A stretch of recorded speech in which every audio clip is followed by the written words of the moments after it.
We want to clean in the paint. We're going to call hand checking and body checking, and sportsmanship is an absolute must. Okay.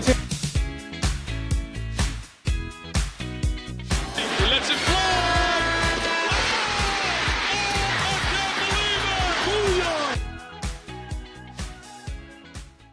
Welcome back to the Two Shots in the Ball podcast, episode 20. It has been a minute, Jim, since we've been able to coordinate and get an episode recorded. We've both been really, really busy this winter. It has been a little while. What number is this one? This is number 20. 20. Wow. Okay. Yeah, we both have our own basketball schedules and our own kids' schedules. And let's not forget about the stuff going on at home, right? So it has been pretty hectic.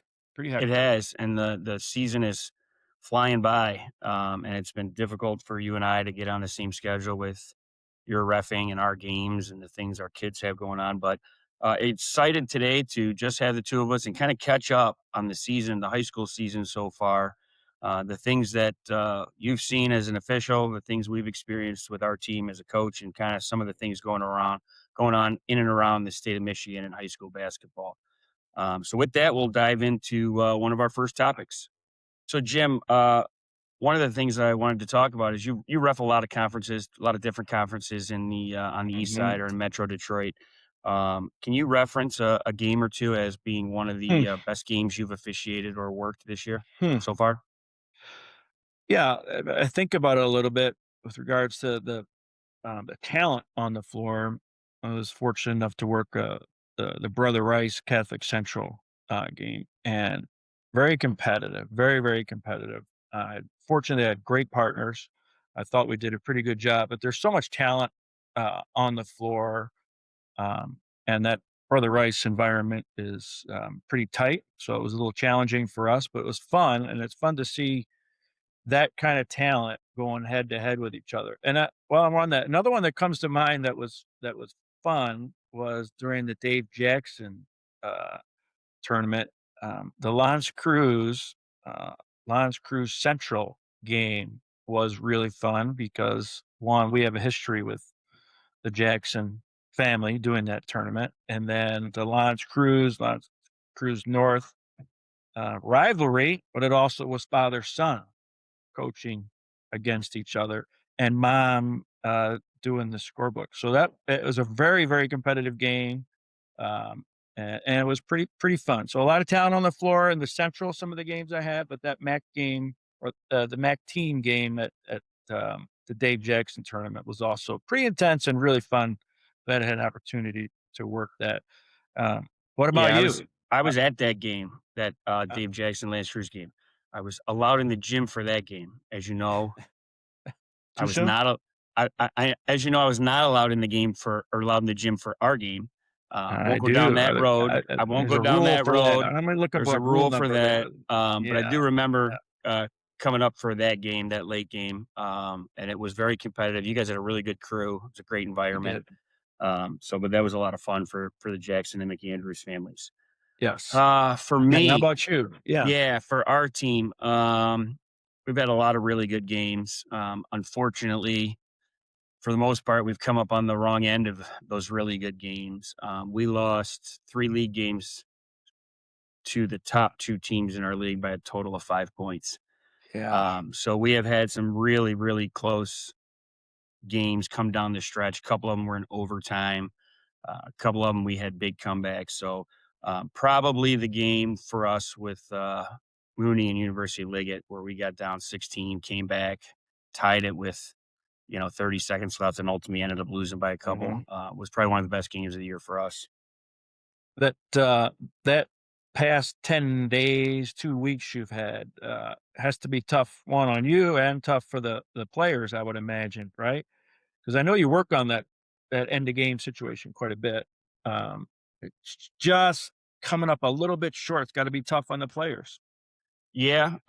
We do spend an awful lot of time in practice on those end of game situations, end of quarter situations, time and score situations. You just stay with it, right? It's difficult to lose that way, yet to lose 3 times in 10 days that way. But like I tell our players, it's only going to make us better and make us tougher for the state tournament. So if there's a good time to lose that way, it's in the middle of January, not in the beginning of March. So agreed. And that, what is the old saying? Every possession, right, really does matter when you're coming Yeah. down. You got such balance in your league, obviously, with those close games throughout, and everybody's the same way against each other. It Yeah. seems so. Yeah. You got to take possession by possession, right? And hopefully a ref doesn't have an inadvertent or crazy whistle to Yeah. And we've screw been up that fortunate. possession. Yeah. No, but we've been fortunate in all three of those games to have a really good officiating crew that let the kids Yeah. decide the game. So should be Good. exciting. We head into the Catholic tournament with that same crop of teams where margin of victory has been slim amongst everybody. So it'll be a lot of parity within our league this year. It'll be fun. When does that start? That'll start this upcoming Friday.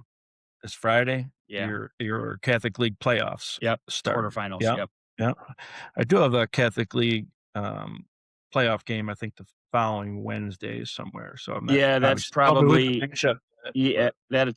that's probably a Central Division semifinal. They're playing on that Wednesday, the semifinals. Do you know who you're playing?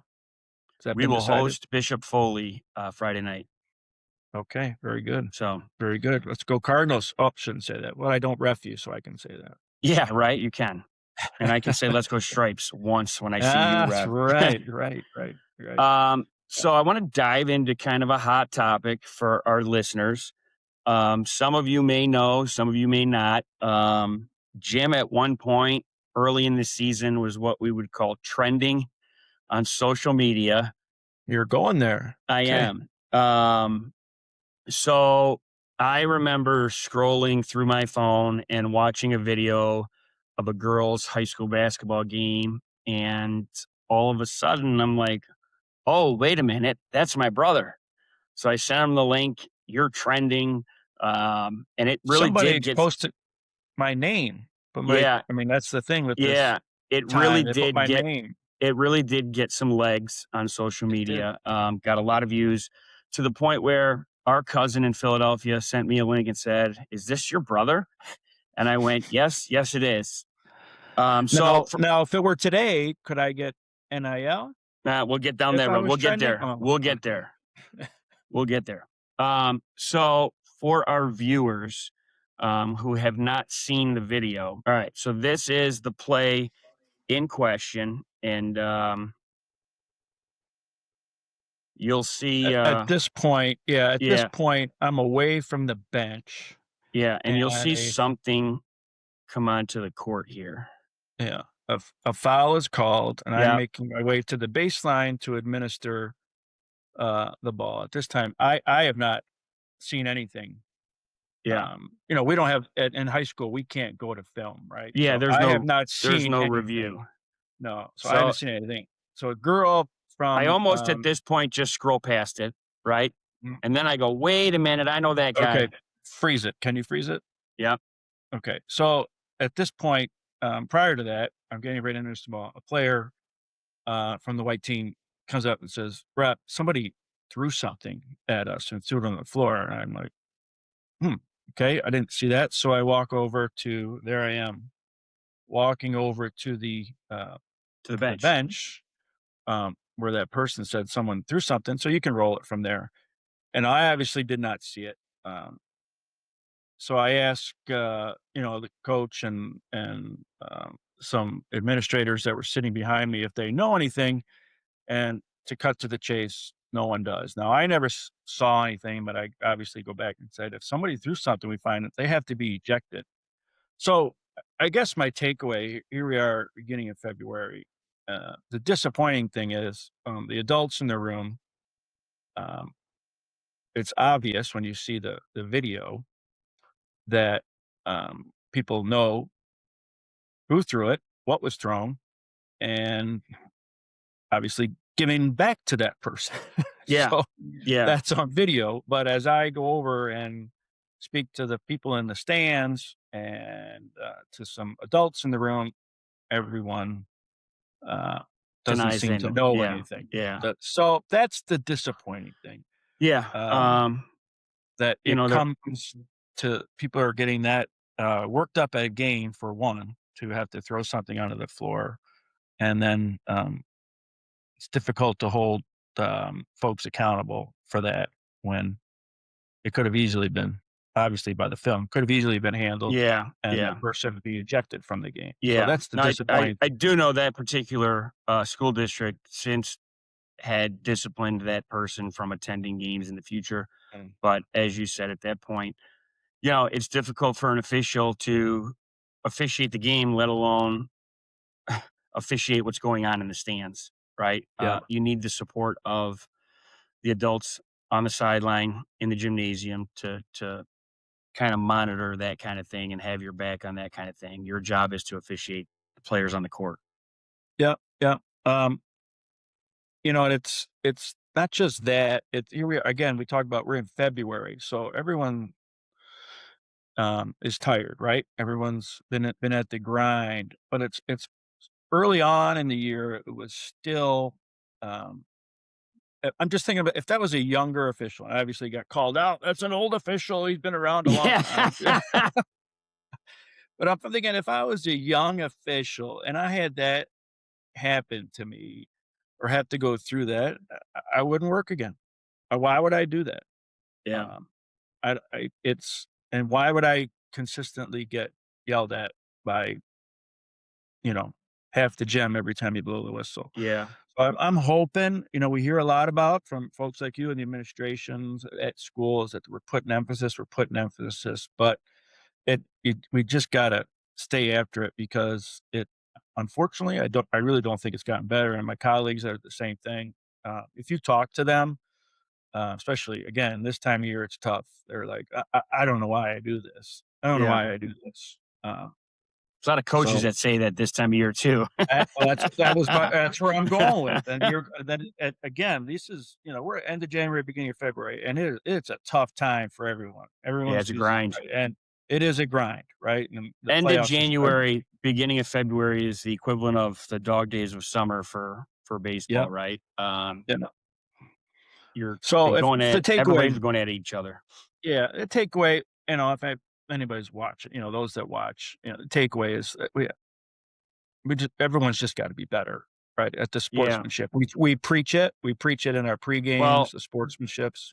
I think it's alarming to all of us involved in the game at the high school level, the amount of altercations Mm, that are taking place um, on the floor, in the stands, between players, adults, attacks of officials, coaches, the whole bit.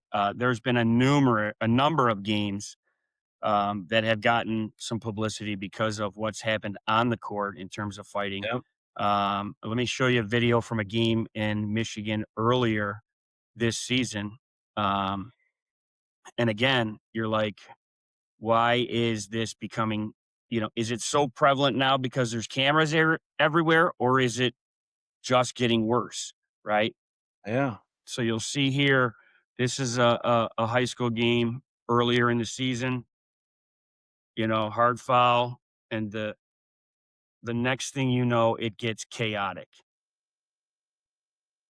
I mean, it is chaotic to the point that at the end of this, there are players escorted in handcuffs Mm, off the court by mm, law enforcement. yeah. Um, so the question then becomes for me, why is it getting worse? Right. Right? Is it because there's more eyeballs on it with social media? I don't believe that.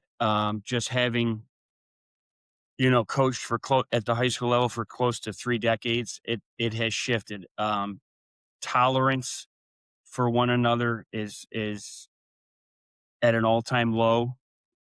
For us to be able to tolerate each other and to have constructive conversations. People are angrier. Um, People outside the game interject themselves more now than they ever have than when you and I were growing up and playing.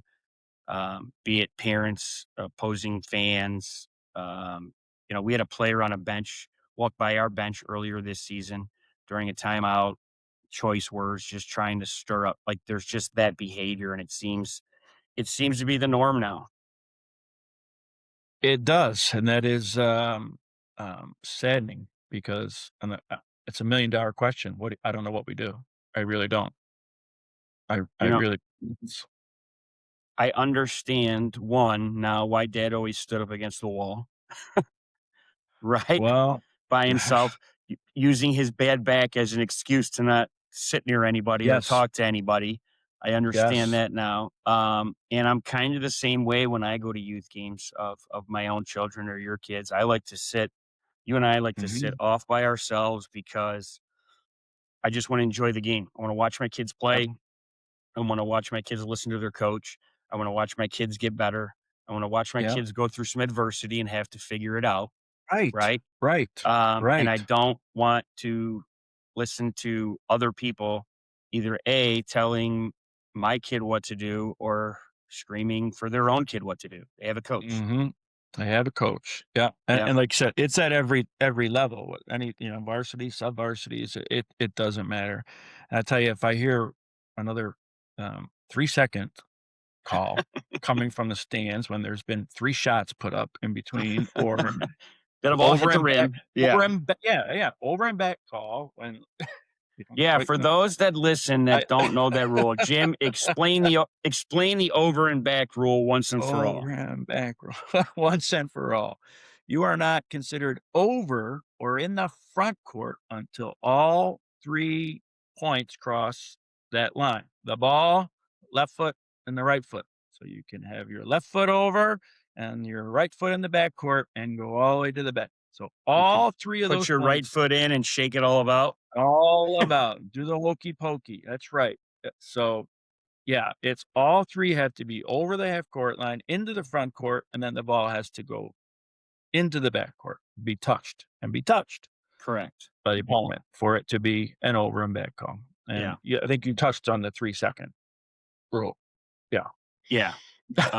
We I've been guilty of the 3 seconds sometimes, I'm not gonna lie, because I feel like some officials forget about it, Yeah, and when you're yeah, undersized trying to compete in a game, you don't wanna let that big fella establish yeah. for longer than he's allowed to. Then you want 2.5 seconds. I know you. Yeah, Yeah, right? yeah, Count faster, yeah, will you? yeah, yeah, yeah. Good. But yeah, the interactions in high school basketball in particular, high school sports in general, have become more negative, over the years than they have positive. And it just seems that I think everybody needs to take a step back and realize, what that this is what we say it is, and that is educational athletics.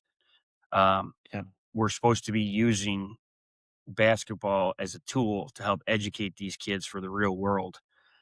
Let them deal with some of their own problems, their conflict resolution skills that none of them, quite frankly, have anymore because of their smartphones.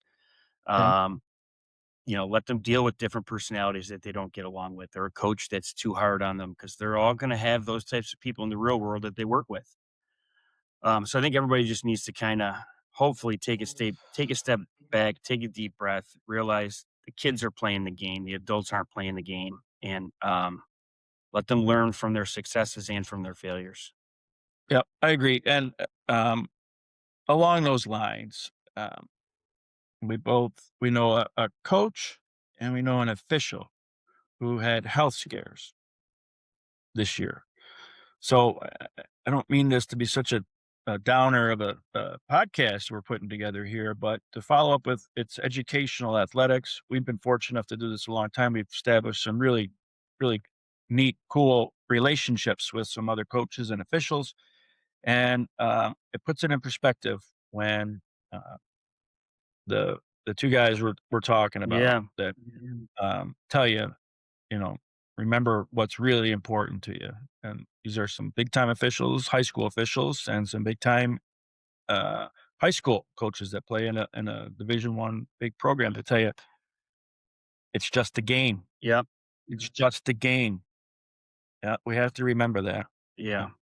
And I think that gets lost on some people outside programs yeah, that aren't in it, right? Like as officials or coaches or players, it gets lost on some of the fans that, yep, we do this because we love this, but life is precious and we also love our families. Yeah. Yeah. Yeah. We all So, do other stuff. yeah, exactly, exactly. Which is, for me personally, as my kids start to get involved in organized sports, basketball in particular, like, just let them. Like, I enjoy watching them. I enjoy watching them make mistakes and Yeah. learn from them. I enjoy, the coaches coaching and having a different perspective maybe than me, even if I, stick around and watch some of the older kids. I mean, it's the only way they're going to learn, right? Yeah. It's the only way they're going Yeah. to learn. Yeah. Um, so one of the topics that was really hot in the state of Michigan this past week was the MHSAA passing, um, essentially a different acronym or different letters being involved, but it's the NIL, right? It's the NIL Yeah. for high school students, where now high school students can get compensated for repping brands, for signing autographs, for running camps, all the things that they couldn't do prior to this week, and it would have ruined their amateur status had they done it.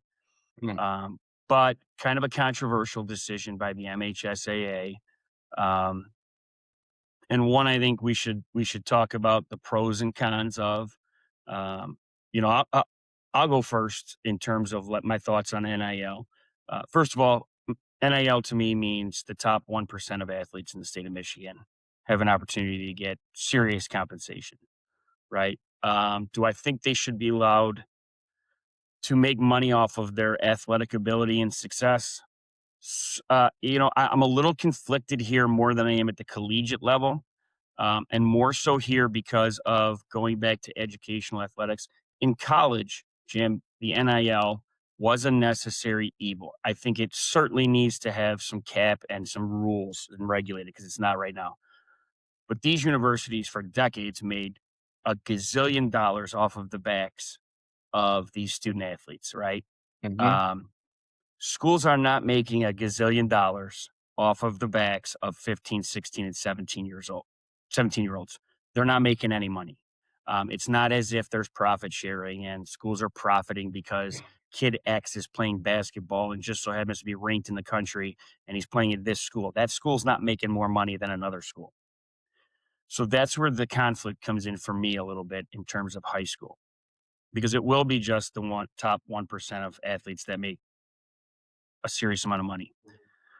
From the student athlete level and from the family level, I worry about some of the bad actors that are going to be out there trying to line their own pockets and get access to these kids and promise them the moon, the stars, and everything else, and kind of abuse the system. Um, I also, one of the things is I looked at the NIL language from the MHSAA.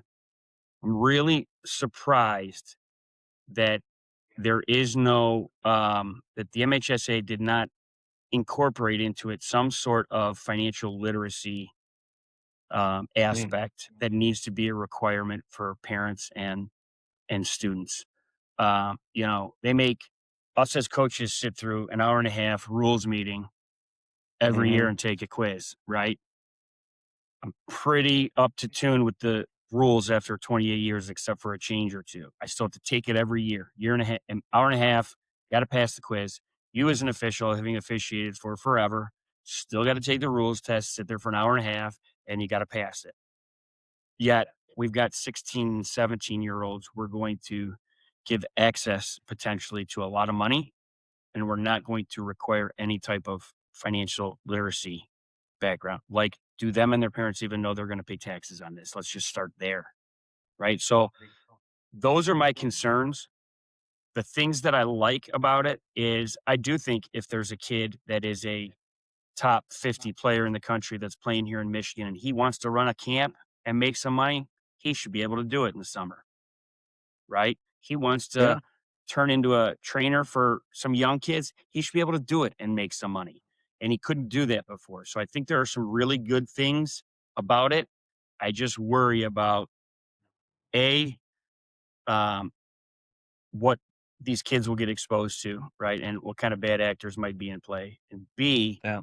Does it become the Wild West of the top talent in the state? Right, right. Man, that last thing you said about running a camp, I mean, a kid can go cut grass all summer and make money, right? Why can't he run a camp? So Well, I understand before that.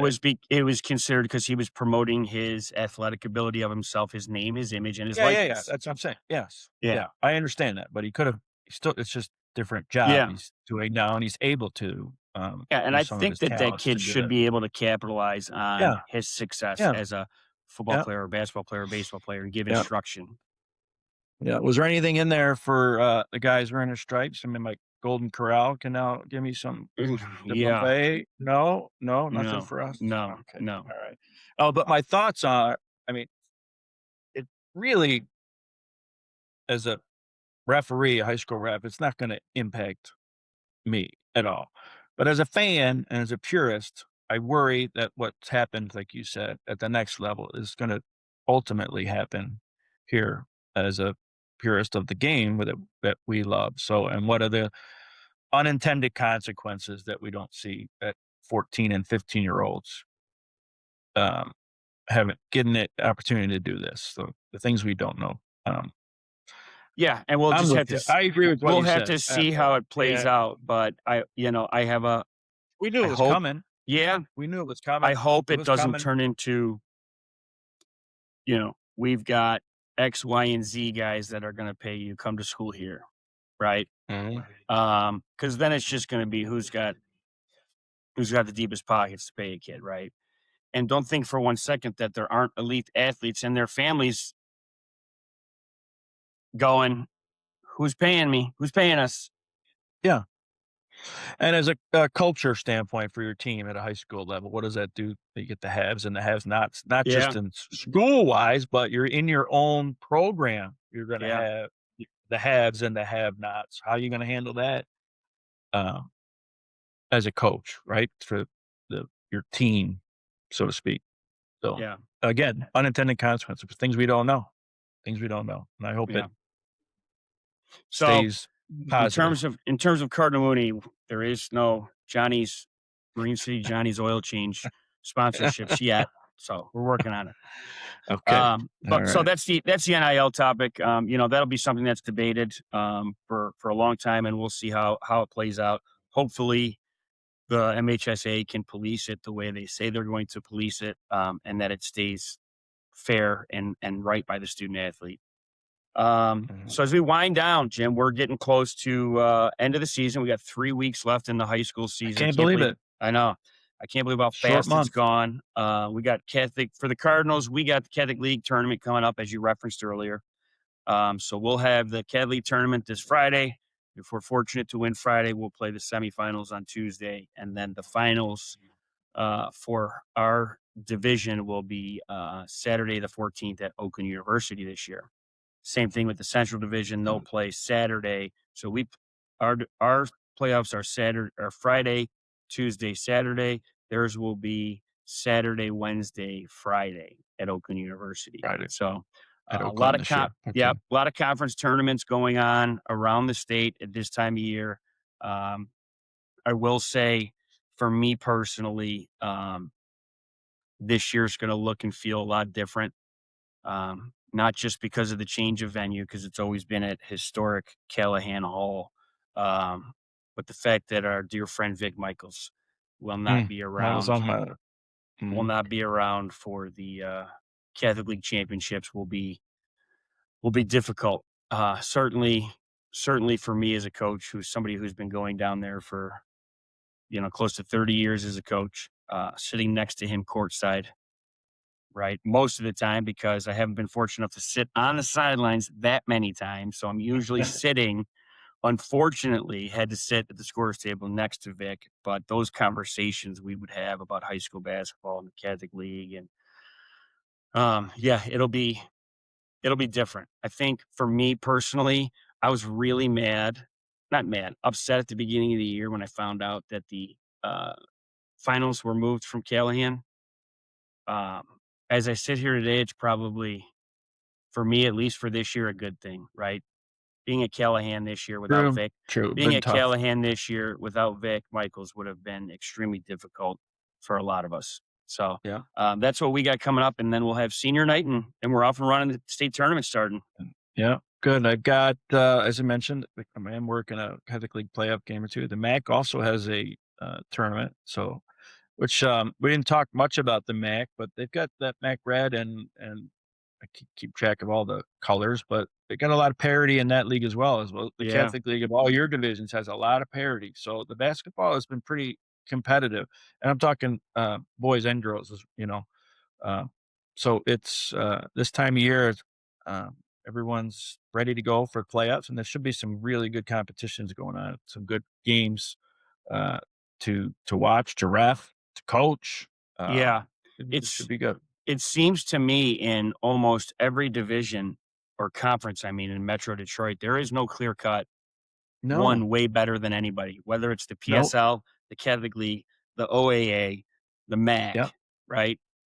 yeah, BWAC, whatever it is in the area. yeah, There is a lot of really good basketball going on, a lot of parity, teams beating teams on nights. So it'll be fun. That's going to make for fun conference tournaments, and it's certainly going to make for some fun state tournament yeah. games. That is for sure. Yeah, I forgot to mention the BWAC, another really competitive league with some really talented players. So that they're gonna make upset some people come state playoff time. Yeah.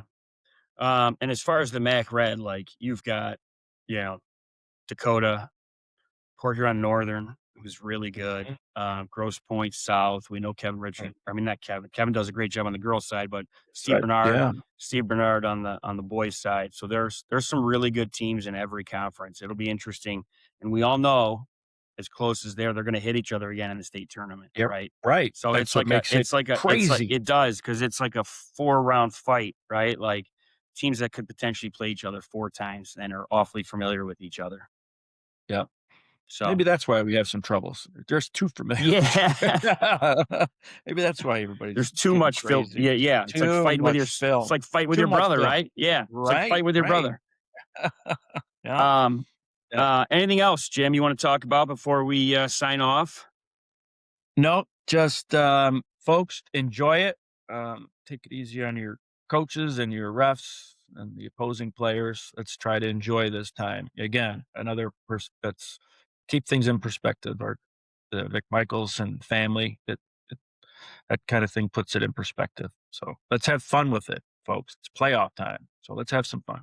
Yeah, and I would not do this very often, and say that we are thinking of an official, or I am at least, but I do want to say one of my favorite officials of all time, Tom Mayu, your buddy, Jim, We're who is referencing, yeah. recovering from some health issues, and won't be officiating the rest of this year. But I do want to send him, from both of us, from the McAndrews family, our well wishes.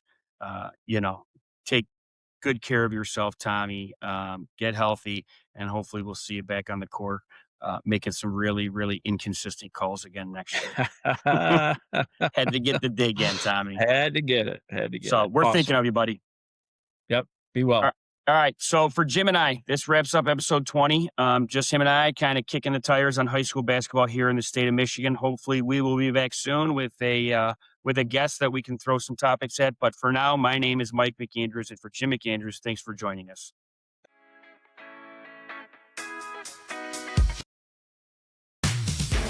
We want to clean in the paint. We're going to call hand checking and body checking, and sportsmanship is an absolute must, okay?